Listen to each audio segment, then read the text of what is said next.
My name is Ashoke. I'm from Toronto, Canada. I'm at the University of Waterloo, and I'm currently finishing up my degree in environmental studies.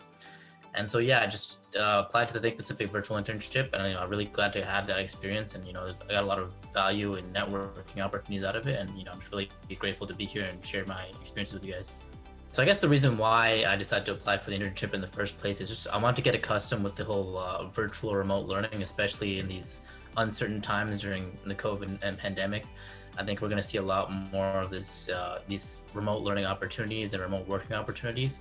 So for me, I thought it was a really great opportunity to kind of hone my skills in remote learning, and also just the flexibility of the program allowed you to dive into whatever kind of sector or industry that you wanted. There was range from like sports management to NGO to marketing and fundraising. So there were a lot of different avenues you can take, and for me that was really appealing because I like to take a generalist approach and kind of see what different avenues appeal to me. And so that Think Pacific had some interesting options and allowed me to kind of dive deeper into what I really wanted to focus on.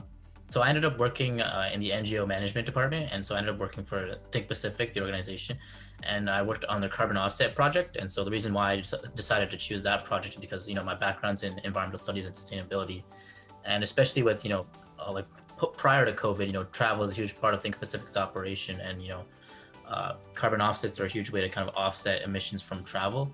And most companies these days are talking about the pathway to net zero by 2050, and carbon offsets play a huge role in that, especially for companies who aren't capable of reducing emissions themselves.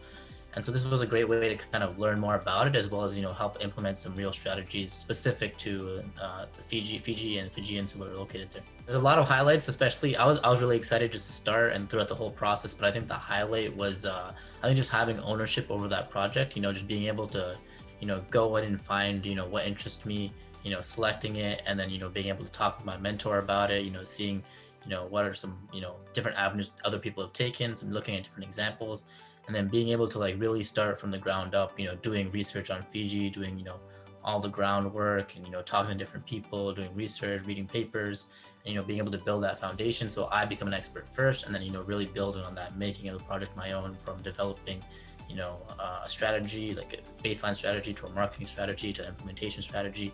Just being able to kind of present that full thing with just having that ownership and being able to be like, I've created this project and here's how it's going to help you and here's how I can contribute. And it was just really cool to kind of see being able to do that.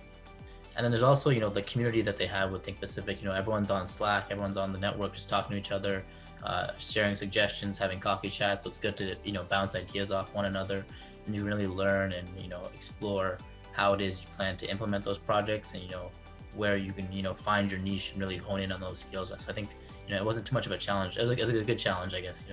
I think personally what I've gained, like I mentioned earlier, like getting used to this whole remote working environment, 'cause I think this is kind of the new reality. So being able to network with people, kind of be able to talk with people from different parts of the world. I'm from Canada. I was talking to people from the Middle East to Europe to Australia and places all over the world, right?